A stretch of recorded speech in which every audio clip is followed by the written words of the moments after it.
Assalamualaikum warahmatullahi wabarakatuh.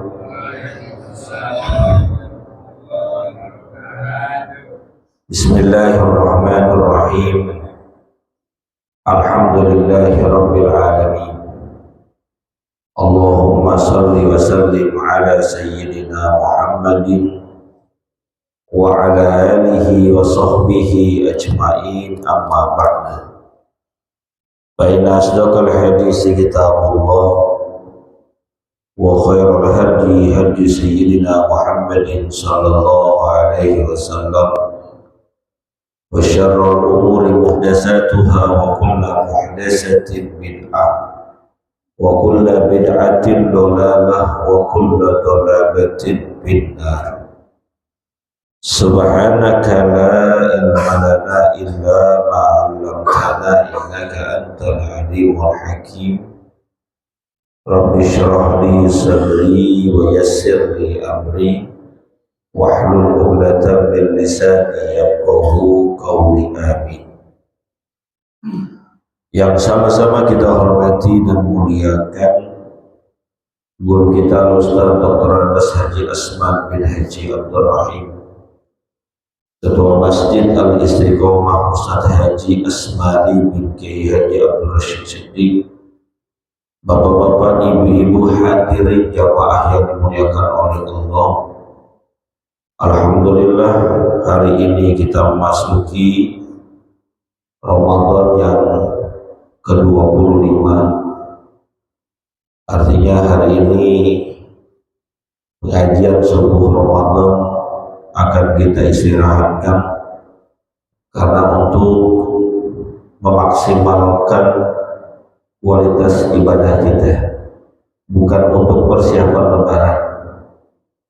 Maksud saya, ini adalah momen kesempatan kita untuk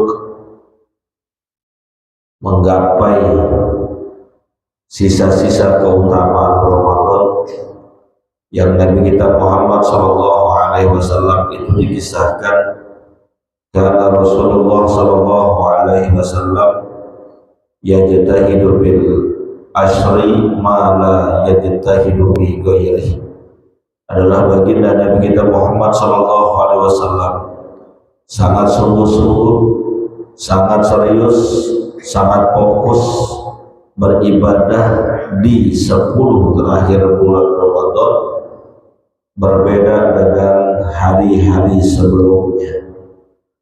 Karena itu adalah yang dicontohkan oleh baginda Rasul, maka hendaklah kita pun mengikutinya untuk bisa lebih fokus, untuk bisa lebih giat lagi di 10 terakhir bulan Ramadan dengan memperbanyak ibadah, dengan memperbanyak iktikaf di masjid, terutama di malam-malam ganjil yang kata Nabi kita Muhammad SAW, di situ ada malam Lailatul Qadar, iltamisuha bil ashril awakhir, jagalah, raihlah keutamaan Lailatul Qadar itu pada 10 terakhir daripada bulan Ramadan.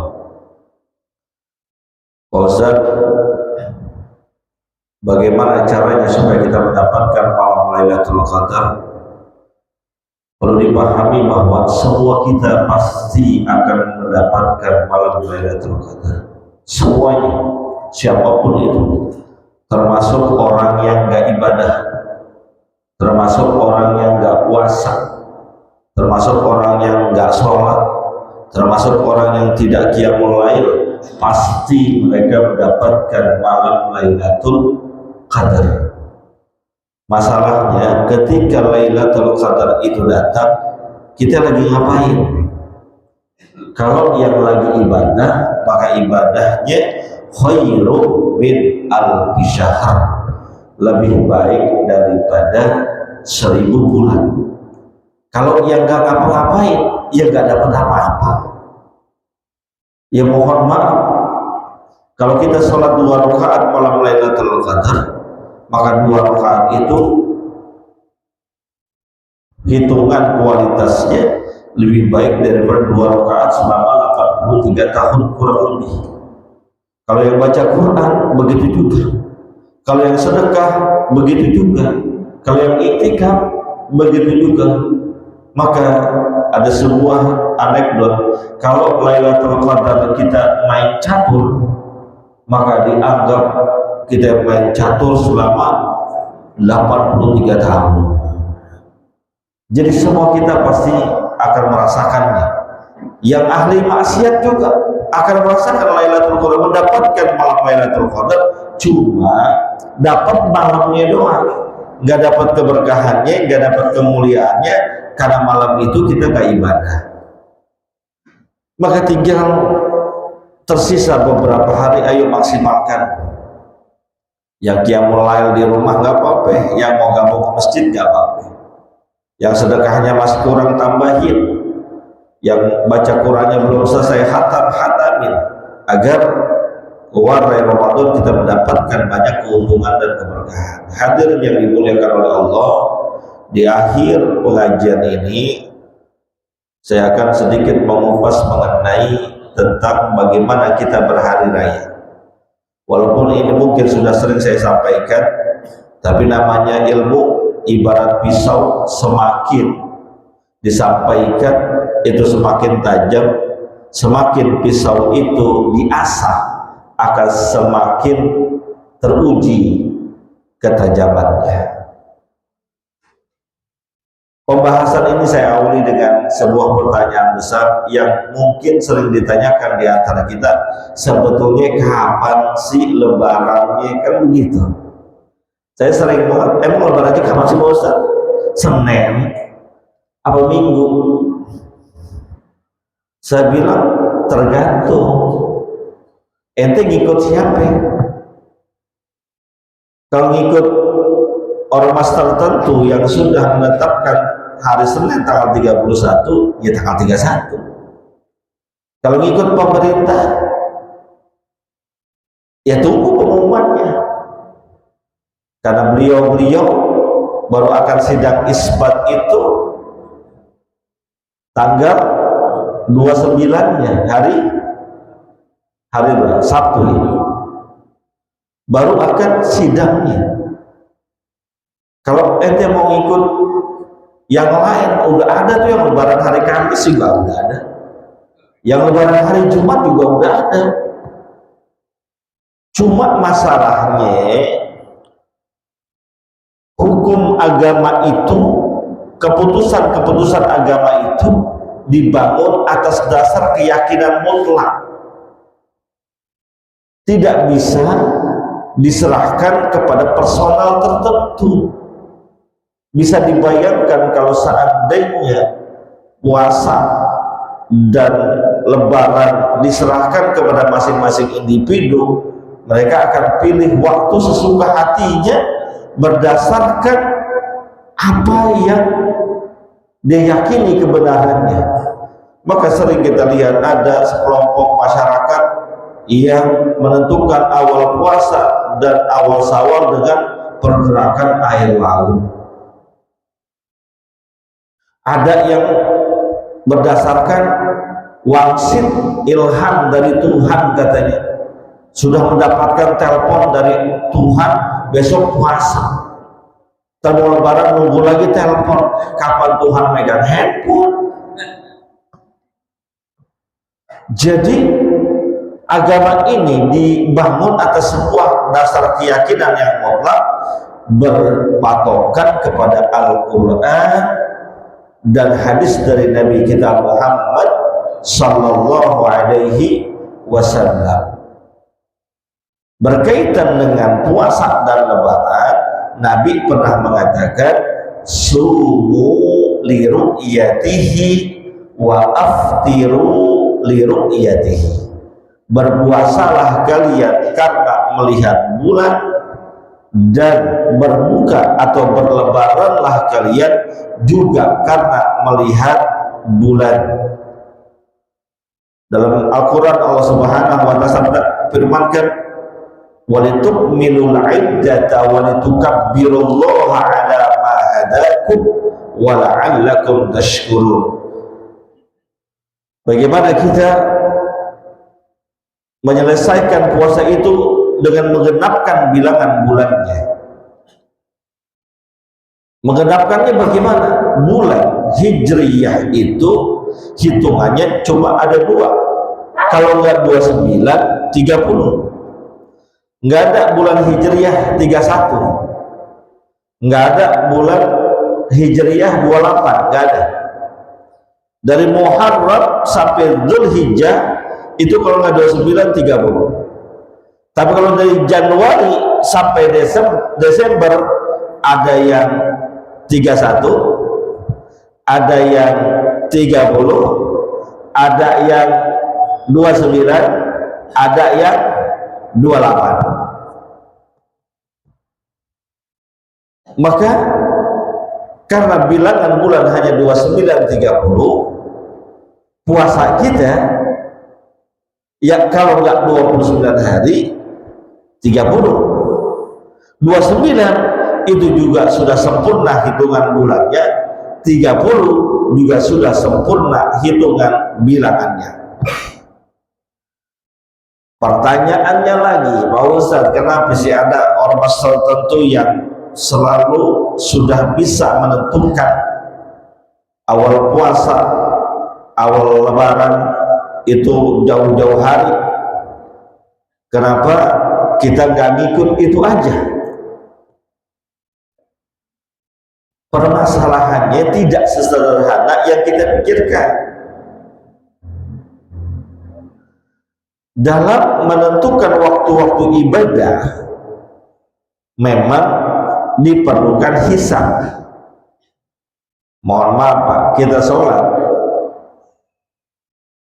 waktu sholat kita subuh 04.38 misalnya, itu pakai apa? Hisab Pak, dihitung. Maghrib 18.02 misalnya, itu juga sesuai dengan hisab hitungan. Jadi ibadah kita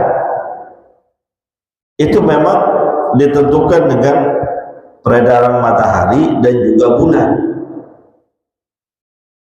Kalau dengan hisab, jangankan lebaran dan puasa tahun ini, lebaran dan puasa 1000 tahun lagi juga bisa ketemu. Cuma masalahnya berkaitan dengan puasa dan lebaran ini, Nabi mengatakan sumu li ru'yatihi wa aftiru li ru'yatihi. Berpuasalah kalian dengan melihat bulan secara langsung, dan berlebaranlah kalian dengan melihat bulan secara langsung. Tapi itu ke ormas tertentu, dia bilang udah ada hilal. Nah ini masalahnya. Ini saya pengen ajak rada puyeng dikit, nggak apa-apa ya Pak, mau saya ajak rada puyeng dikit nggak apa-apa kan? Kan udah punya baju lebaran semua, udah pada punya sarung lebaran semua, udah pada dapat THR, jadi pikiran rada tenang. Kenapa sih berbeda? Belum dapat, siap banget. Kenapa berbeda? Begini prinsipnya, bahwa melihat bulan, ru'yatul hilal, itu pun ada metodologinya, ada cara-caranya, ada hitung-hitungannya. Dihitung dengan berbagai disiplin ilmu. Setelah dihitung, ketemu tuh pada tanggal 29 Ramadan, posisi hilal berada di ketinggian 1 derajat misalnya, berada di ketinggian 2 derajat misalnya, berada di ketinggian 3 derajat misalnya, atau berada di ketinggian 0,5 derajat. Ini menurut hitungan. Nah, bagi teman-teman kita yang patokannya hanya hisab, sampai dihisab saja, ketika sudah ketemu hitung-hitungan tinggi hilal 0, 0,5 derajat, misalnya secara hitung-hitungan 0,5 derajat, maka menurut mereka itu sudah ada hilal, tidak perlu dibuktikan dengan penglihatan. Pokoknya di atas 0 ada hilal, 0,1 itu ada hilal, nggak perlu pakai dilihat lagi. Maka ketika udah ketemu 0,1 ya udah lebaran. Kondisi besok nih, saya baca data di BMKG tanggal 29 Ramadan, kondisi hilal -3 sampai -1 derajat. Artinya kalau minus itu, ini ufuk ya, batasan terbenamnya matahari dan terbitnya bulan, namanya ufuk. Itu kalau minus pasti di bawah. Kondisinya -3 sampai -1, berarti di bawah. Kalau di bawah belum ada hilal. Tapi kalau udah 0,1 ada walaupun cuma sedikit. Di atas ufuk 0,1 ada walaupun sedikit, maka mereka lebaran atau mereka puasa. Gitu. Clear nih, sampai sini paham ya? Kenapa mereka bisa cepat? Karena hisab itu saya katakan 1000 tahun lagi bisa kita tentukan. Lebaran 1000 tahun lagi bisa kita hitung. Lebaran tahun 3025 bisa dihitung. Itu pun kalau kagak kiamat. Nah, pemerintah dan beberapa ormas tertentu dalam hal ini tidak cukup cuma sampai hisab, harus naik lagi dengan ru'yatul hilal, melihat bulan, tapi berdasarkan hisab tadi. Jadi melihat bulan juga berdasarkan hisab yang tadi itu, sama hitungannya, sama caranya, cuma yang satu sampai hisab saja cukup, yang satu sampai hisab belum cukup, harus dibuktikan dengan ru'yatul hilal. Nah, Pak Ustaz, kan udah ada hitungannya tuh, dapat 0, sekian, dapat 1 derajat, dapat 2 derajat. Kenapa saat di ru'yatul hilal nggak kelihatan? Maka perlu saya jelaskan secara ilmu kondisi bulan yang bisa dilihat itu apabila sudah sampai minimal 3 derajat. Maka kalau baca-baca tuh tentang ru'yatul hilal, 3 derajat itu posisinya namanya imkanur ru'yah, memungkinkan untuk bisa dilihat. Walaupun yang namanya imkanur ru'yah, memungkinkan bisa dilihat, belum tentu kelihatan. Secara hitungan di atas 3 derajat bisa dilihat, di bawah 3 derajat tidak bisa dilihat. Tapi yang mungkin bisa dilihat ini aja belum tentu kelihatan. Makanya kemarin awal Ramadan penentuannya agak lama. Kenapa?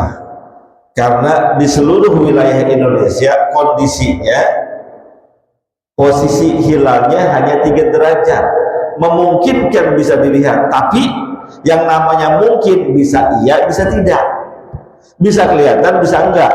Maka yang kondisi keadaan hilalnya 3 derajat banyak yang nggak bisa lihat. Di berita kita dengar nungguin yang di Aceh, kan gitu ya.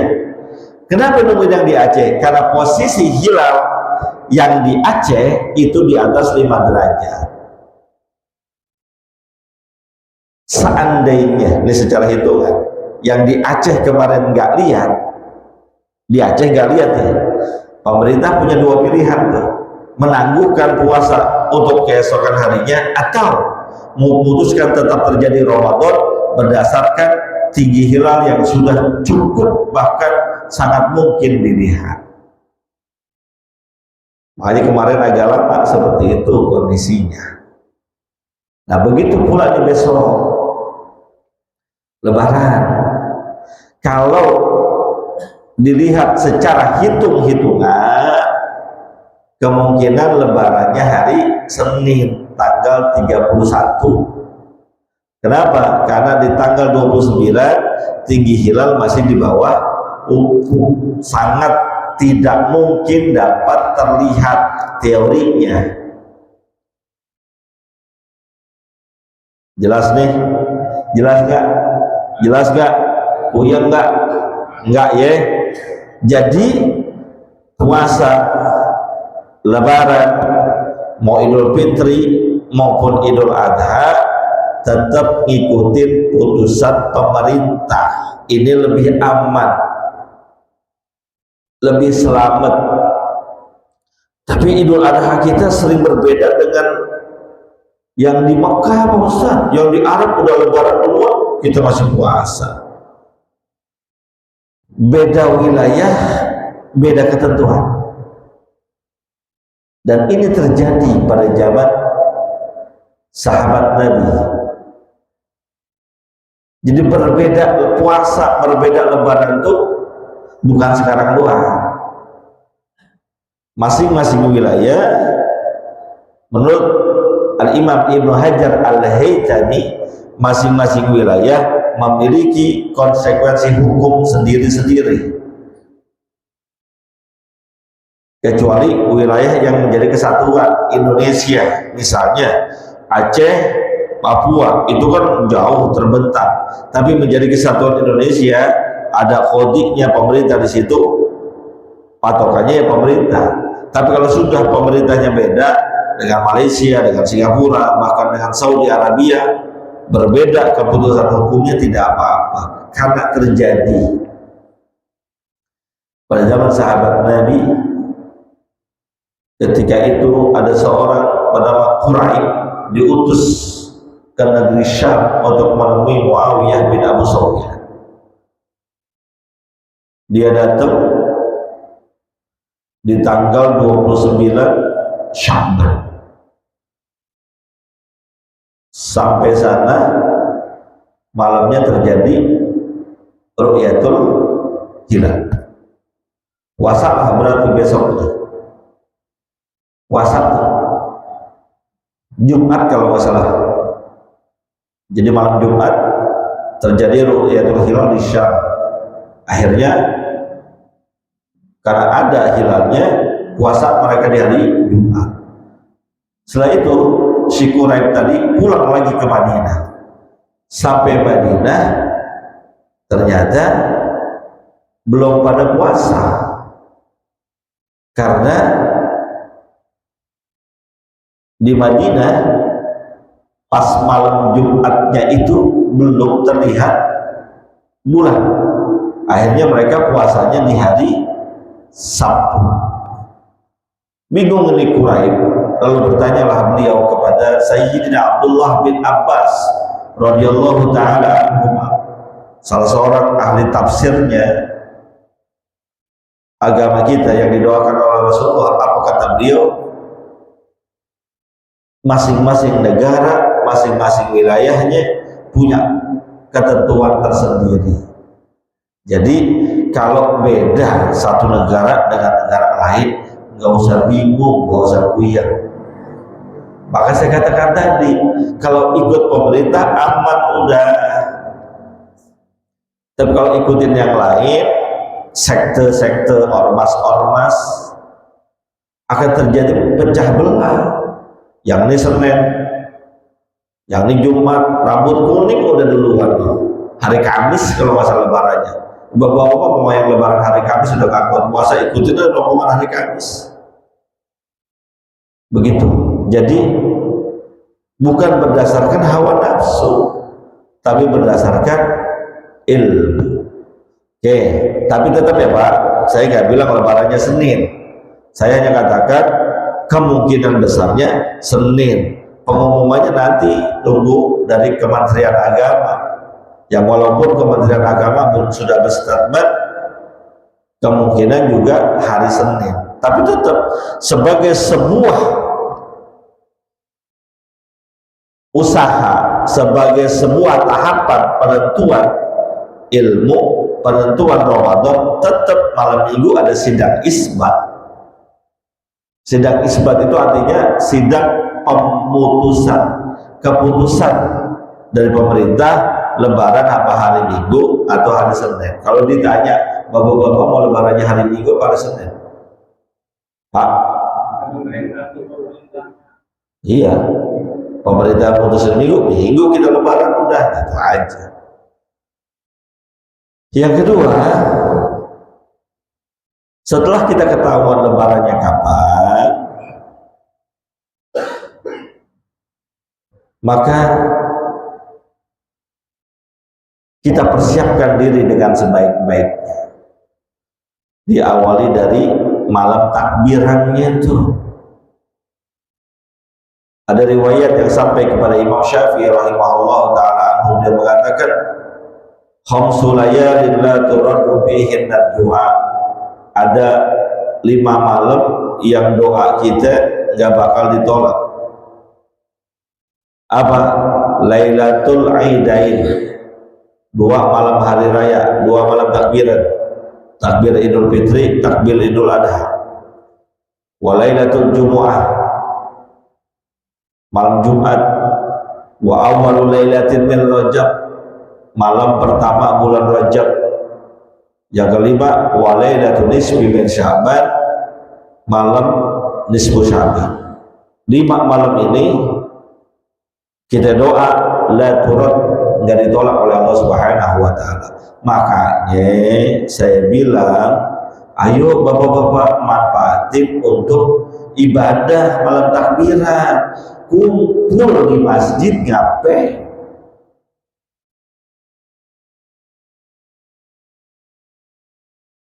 Kalau di rumah paling ngapain? Nah tuh, kalau nggak tidur nonton TV. Oh saya zikir Pak Ustadz di rumah, ya nggak apa-apa kalau ibadah. Nah pada malam takbiran itu ibadah yang paling asoh, yang paling bagus adalah takbir, karena memang dikhususkan untuk itu. Mulai dari habis maghrib sampai sebelum sholat Id didirikan takbir.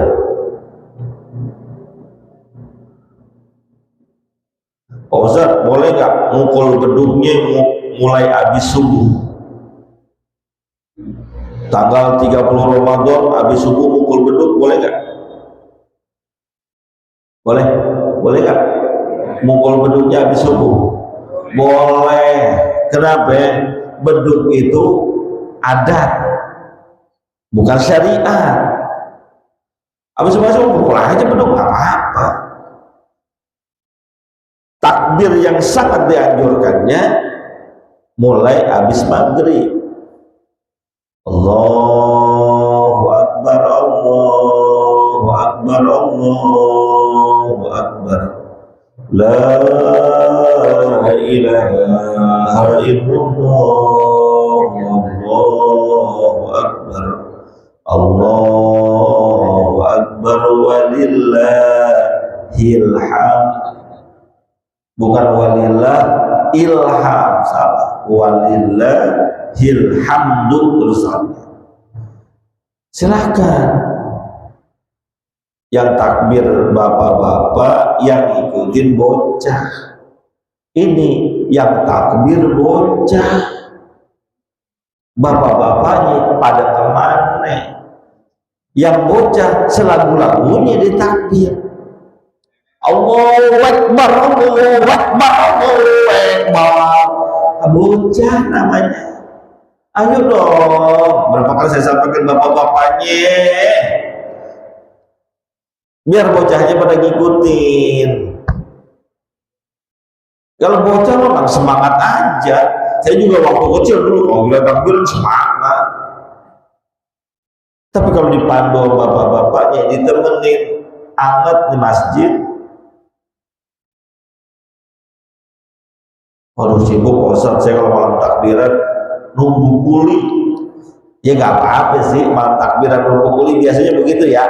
Nih pada suruh nunggu kuli nggak sama bininya malam takbiran? Nggak apa-apa, sambil nunggu Allahu Akbar gitu, nggak apa-apa. Tapi kalau yang nggak ngapa-ngapain, ke masjid, ramehin masjid, takbir sepanjang itu tuh, makanya disebut takbirnya takbir mursal, sepanjang itu takbir nggak apa-apa. Tapi yang benar, yang takbir orang, bukan radio, bukan kaset, bukan HP. Orangnya tidur disetel HP takbiran, pakainya YouTube-nya kagak premium, di tengah-tengah takbir iklan. Cakep sih suaranya, emang orang pilihan, nggak ada pahalanya buat kita. Mendingan ente yang takbir. Kecuali bahkan mohon maaf ya, orang-orang dulu tuh pada begadang. Jadi kalau dengar cerita orang-orang tua dulu, yang ceritain ini almarhum Bapak Zen, Bang Jen, cerita ke saya gitu. Ini nggak apa-apa, rada siang kan ya. Ya namanya terakhir, namanya penutupan. Biasanya kalau penutupan ada kembuli nih misalnya. Tuh beliau cerita begini. Kalau takbiran Idul Fitri, Idul Adha, beliau itu yang tukang bawain berkat ketupatnya kakek saya, Ko Haji Omar, ya Abdul Rahman. Saya sih nggak ngerasain, betul. Saya nggak ngerasain. Coba cerita dari beliau. Begitu katanya dicerita, kalau malam takbiran mulai habis maghrib, tahlilan keliling tuh, rumah sini terus. Berkatnya semua sama, ketupat semua. Sampai jam 2 malam kita takbiran, tahlilan. Tuh berkatnya udah bukan tenteng lagi, orang saking banyaknya tahlil dipikul. Wah enak juga begitu nih. Nggak pakai bikin ketupat tuh kakek saya. Tahlilan dari rumah ke rumah. Entar rapi, baru pada ke masjid.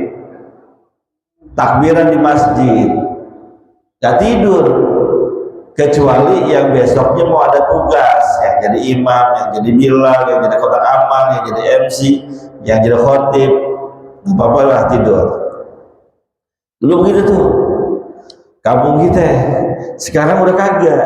Iya gak apa-apa sih, namanya adat masih akan berubah, tapi jangan dihilangin.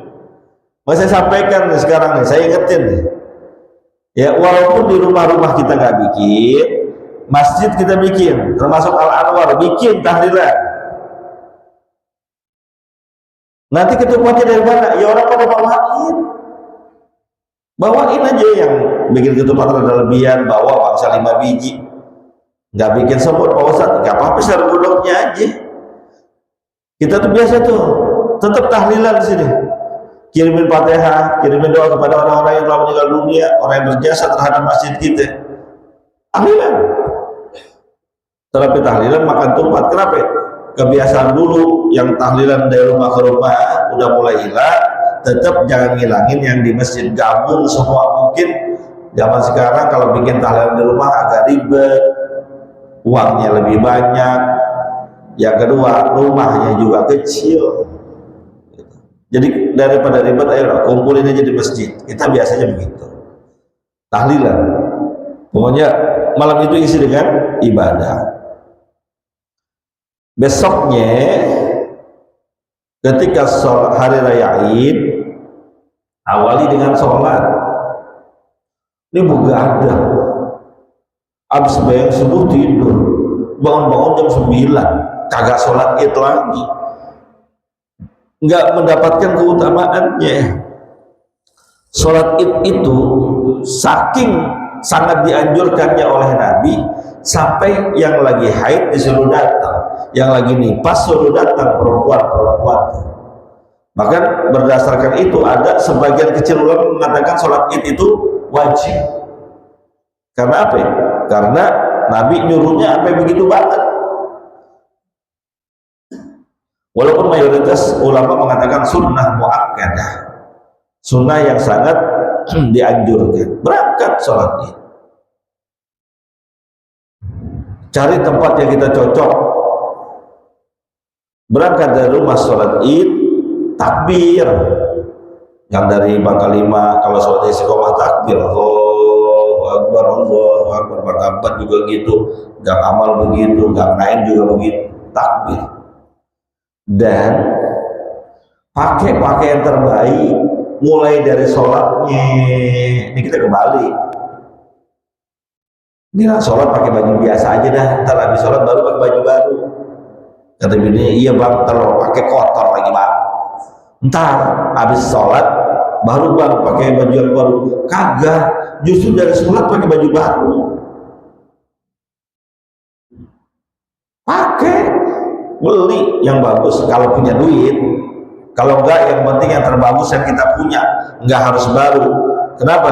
Karena Nabi sallallahu alaihi wasallam, karena lin Nabi sallallahu alaihi wasallam jubbatun lil aidaini wal jumu'ah. Adalah baginda Nabi kita Muhammad sallallahu alaihi wasallam punya baju khusus, jubah khusus yang beliau pakai saat 2 hari raya dan saat sholat Jumat. Pakai. Saya ada kecilan dulu, ingat banget. Itu ada beberapa pak haji di sini. Saya hilang, tapi saya ingat beberapa haji yang kalau sholat id ke sini itu pakai gamis, pakai jas, pakai sorban, bahkan pakai udang-udang yang kayak orang Arab tuh yang ada cemplokannya tuh. Ingat tuh, diantaranya yang saya ingat pak, masih kecil tuh, kok ngaji sidik, kok ngaji asmari, kok ngaji dali, babanya jiwa nih apa yang bahasa tuh pakai tuh. Entah tuh apa namanya, masih ada apa kaget tuh? Masih ada nggak? Malu Pak Ustadz, gua Ustadz bukan pakai begitu. Tunggu datang orang pada cium tangan, iya nggak apa-apa. Emang apa? Ustadznya cuma pakai baju koko doang. Pakai baju yang bagus, yang penting yang bagus. Kalau bisa yang baru, siapin Pak. Siapin yang baru, yang bagus. Kalau bisa yang baru, pakai kain yang baru. Ya kain yang baru belum kebeli Pak Ustadz, lu tungguin ntar dapat THR dari masjid kali gitu, dapat sarung. Dapat gak kira-kira? Jadi tuh udah nganggur, lu siap aja, asal ada namanya juga dapat. Asal ada namanya, asal rajin ke masjid. Wah Pak Ustadz, saya nggak dapat, rumah saya kan dekat masjid, nggak jadi patokan rumah dekat masjid. Yang penting rajin ke masjid. Pak Ustadz, saya kan keturunan pewakaf, nggak jadi patokan, nggak jadi patokan. Yang jadi patokan yang sering ke masjid. Biarin gua ngomong sekalian. Jadi kalau yang nggak dapat protes, introspeksi diri. Lu ke masjid nggak? Ya rumah saya dekat banget sama masjid, masih gak kedapetan. Iya, lu ke masjid apa kagak? Tiap hari saya ada di depan masjid, ngapain? Nunggu parkiran Pak Ustadz, ya lain urusannya. Saya keluarga dari pewakif masjid Pak Ustadz, lu ke masjid apa kagak? Ya saya sibuk, yang lain juga sibuk. Ya masa saya gak kedapetan?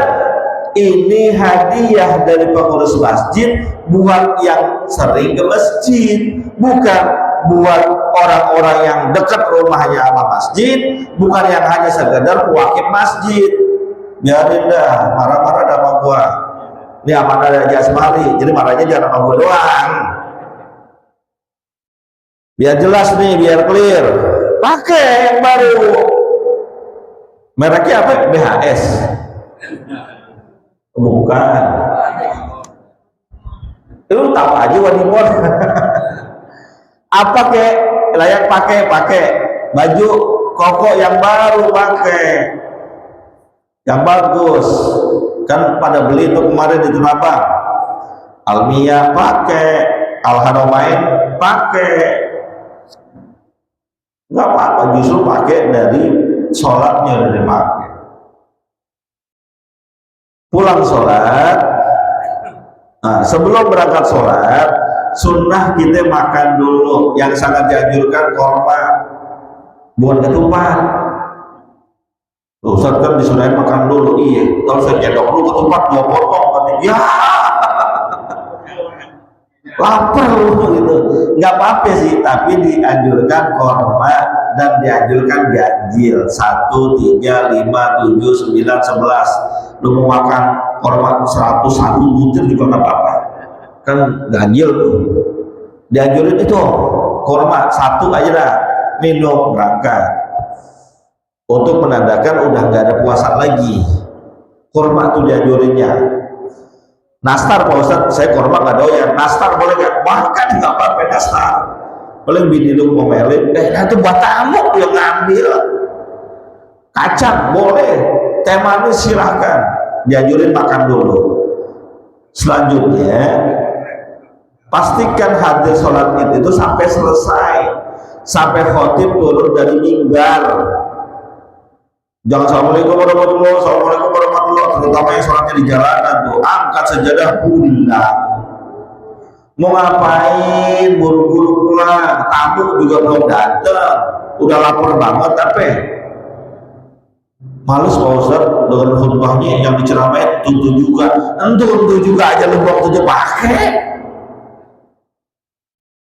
Males Pak Ustaz khutbahnya kelamaan, maka saya bilangin sama pengurus masjid, khutbah jangan lama-lama, bilangin khatib besok maksimal 15 menit, 2 khutbah cukup gitu. Kasihan juga yang di jalanan yang di bawah 15 menit, apalagi di sini lu khutbah 20 menit petasan bunyi juga aja. Ustaz boleh nggak pasang petasan? Lu tanya polisi, jangan tanya gua. Petasan itu bagian dari adat. Masjid mau nggak nyumbang buat beli petasan? Kagak, nggak ada. Kalau lu mau pasang petasan, sumbangan sendiri, beli sendiri, pasang sendiri. Biarin yang dengerin rame-rame. Ya nggak mungkin dengerin sendiri, petasan. Silahkan mau pasang petasan, urusannya bukan nama masjid, itu ada. Tapi ingat, pikirin lingkungan kita beda dengan 20-30 tahun yang lalu. 20-30 tahun yang lalu masih jarang penduduknya. Nah ini sekarang dempet-dempet. Ya silahkan kalau emang doyan petasan pasang. Ustaz, ya gue bagian dengerin aja. Sama aja sih, yang beli sama yang dengerin sampai dengernya. Gitu ya, silahkan. Saya nggak nganjurin ya. Tapi kalau mau pasang dah sono gitu. Jangan lama-lama khutbah. Pesanin besok, siapa? Ustaz Samsul. Jangan lama-lama.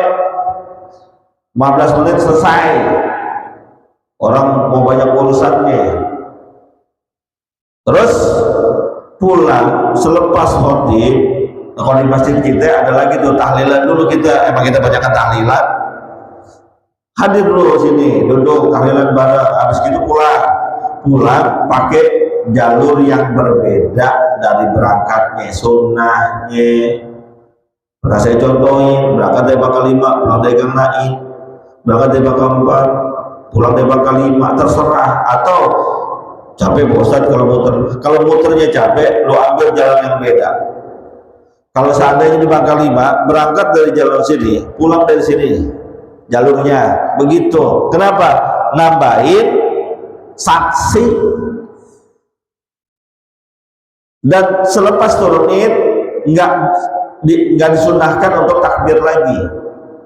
Udah takbirnya selesai sebelum mulai sholat. Nyampe rumah terserah dah. Nah ini nih yang perlu saya pahami juga. Adat kita berlebaran berhari raya Idul Fitri saling kunjung mengunjungi, itu adat. Ustaz ada yang bilang katanya ucapan mohon maaf lahir batin, maaf-maafan saat lebaran bid'ah. Karena Nabi nggak nyontohin, emang Nabi nggak nyontohin. Tapi sesuatu yang Nabi tidak contohkan tidak harus bid'ah. Itu yang harus dipahami.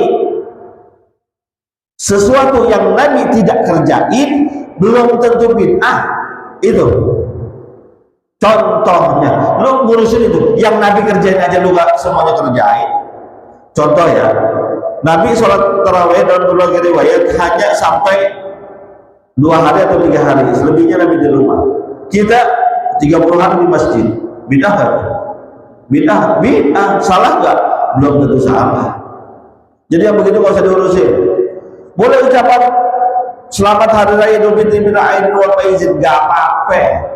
Walaupun yang dikerjakan oleh sahabat kalau ketemu saat berhari raya, taqabbalallahu minna wa minkum, baik lebaran Idul Fitri maupun lebaran Idul Adha, taqabbalallahu minna wa minkum, semoga Allah terima amal kami dan amal kamu juga.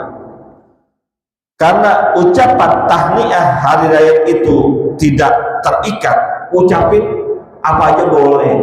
Anak muda, bro, lebaran bro, selamat lebaran bro, mohon maaf lahir batinnya. Nah, apa? Kosong boleh, nggak apa-apa. Terus Pak Ustaz, kan minta maaf bid'ah, nggak boleh. Kan minta maaf bisa kapan aja. Iya, minta maaf bisa kapan aja. Lebaran aja lu nggak mau minta maaf, gimana hari lain? Lebaran itu biar kita bersih, dosa kita terhapus oleh Allah, dosa sesama manusia bagaimana supaya bisa dihapus juga. Caranya saling kunjung mengunjungi, salaman, maaf-maafan. Karena orang yang salaman, saling salaman gini, dosanya diampuni oleh Allah Subhanahu wa taala. Nabi yang bilang,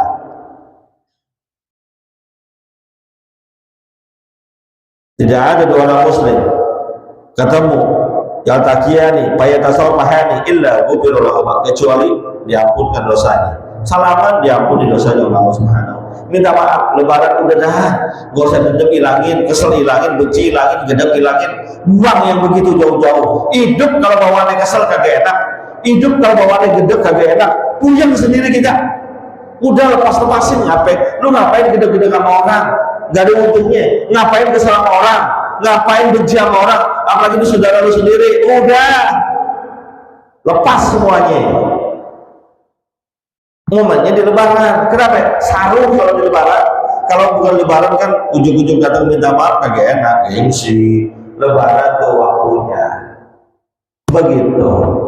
Terakhir yang buat ibu-ibu, tolong saat lebaran, wala tabarrujna tabarrujal jahiliyatil ula. Tolong kalau dandan bersolek jangan seperti orang-orang jahiliyah. Bagaimana dandanan jahiliyah? Dandan tapi tidak memperhatikan kaidah-kaidah agama. Dandanannya terlalu mencolok. Mata biru, belah sini merah, belah sini lagi hijau. Persis kayak orang. Nah itu gue ngomong, jangan begitu, biasa aja. Menor, terlalu menor, dandanan berlebihan. Giliran depan suaminya kagak dandan. Giliran mau lebaran dandan. Lipstiknya merah buah, wanginya luar biasa. Jangan kayak gitu. Yang penting udah aura. Hadirin yang dimuliakan oleh Allah Subhanahu wa taala, mohon maaf waktunya saya pakai agak lama sedikit. Mudah-mudahan nambah berkah ilmu kita.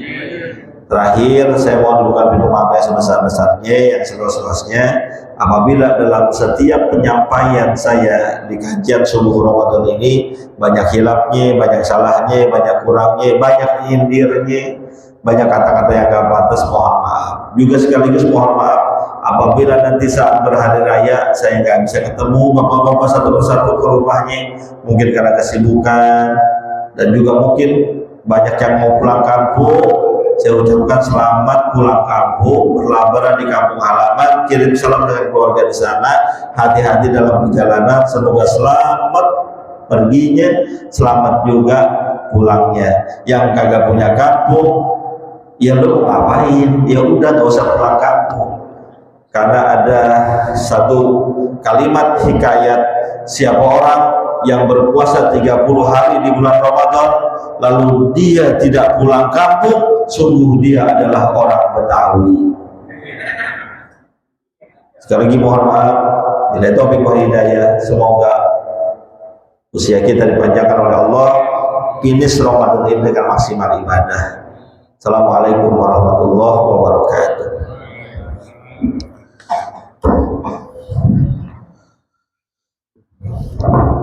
Al-Fatihah.